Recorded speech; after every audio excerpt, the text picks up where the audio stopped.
Conscientiousness in the Age of Illusion, Power, Maya, and the Moral Compass of Leadership, written by S.P. Mishra and read by an automated voice.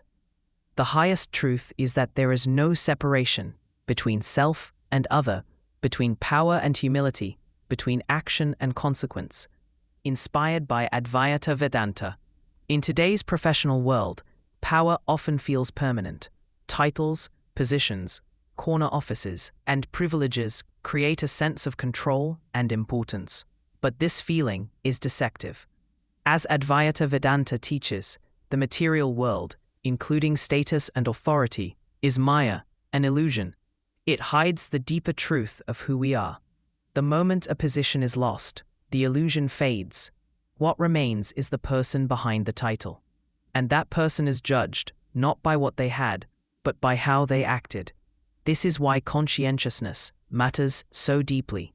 It is the inner compass that helps us do the right thing, not for recognition, not for reward, but because it is right.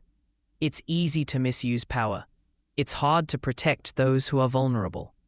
And it's even harder to do what is right when it goes against popular opinion or organizational norms. According to the Oxford Advanced Learners Dictionary, conscientiousness means the quality of doing things carefully and correctly. But in real life, it means doing things ethically and bravely, especially when no one is watching. A study by IIT Gandhinagar and BankWorld Inc. found that conscientiousness is one of the lowest traits among Indian professionals. This is a serious concern. India has many strengths, a literacy rate of 77.7% as of 2025, the largest youth population in the world, a vibrant higher education system, and a global reputation for engineering talent. Yet, the country remains stuck in the middle income bracket. Why? Because economic growth needs more than numbers, it needs character. Without conscientiousness, talent becomes transactional, and leadership becomes about position, not purpose. Many mid- and senior-level professionals struggle with this trait, not because they lack intelligence, but because they are attached to the illusion of power. They believe that authority protects them from consequences, that titles define their worth, and that being in charge means being above accountability. But life has a way of balancing things. Decisions made in secret often return in unexpected ways, through broken trust, damaged reputations, or personal regret. The psychological cost of power is rarely acknowledged, yet it quietly corrodes the inner life of many professionals. When authority is exercised without conscience, it breeds dissonance, a subtle but persistent conflict between external success and internal integrity. To cope, individuals often suppress guilt, rationalize unethical choices, or emotionally detach from the consequences of their actions. Over time, this erodes not only relationships, but the very sense of self. The illusion of control becomes a trap, and the absence of conscientiousness leaves a void that no title, privilege, or achievement can fill. Leadership without moral clarity becomes performative, and success without accountability becomes hollow. In such environments, ethical courage is not rewarded, it is sidelined, and the soul of the institution suffers. To avoid confronting this discomfort, we construct narratives, psychological scaffolding, that helps us justify our actions and non-actions. These stories are not outright lies, but selective truths shaped by ego, fear, and the need for self-preservation. I had no choice. It's just how the system works.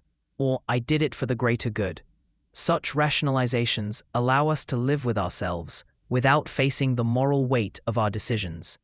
Psychologists call this motivated reasoning. Philosophers call it self-deception.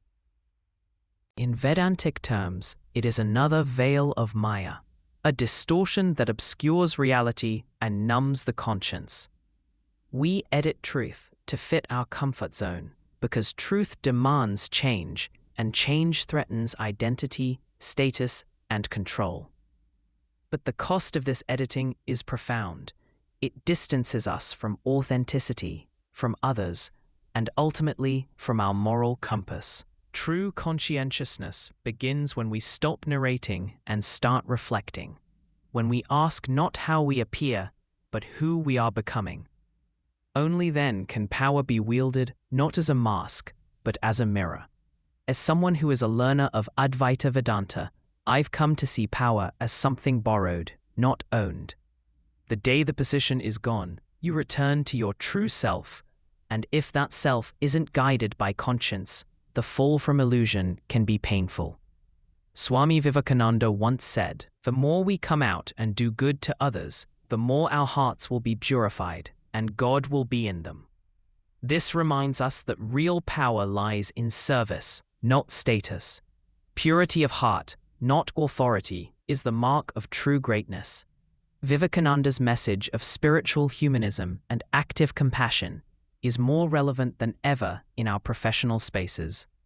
True leadership isn't about rising above others, it's about rising within yourself. It's not about commanding respect, it's about earning it through integrity. If we want to build a better future, we must make conscientiousness a national virtue. We must teach our youth that success is not just about ambition, but about doing what's right. And we must remind professionals that power is not a shield, it's a test. Let us move beyond the illusion of power and embrace the reality of purpose. Let us build institutions where ethical courage is celebrated, not punished. Let us raise a generation of leaders who understand that the highest form of success is not dominance, but dignity. Thanks for tuning in to this audio blog. If you found this insightful, don't forget to follow our channel for more thought-provoking content that empowers your professional journey and enriches your life. We'll be back soon with another compelling topic to spark your curiosity and fuel your growth. Until then, stay inspired and keep exploring. Prosody.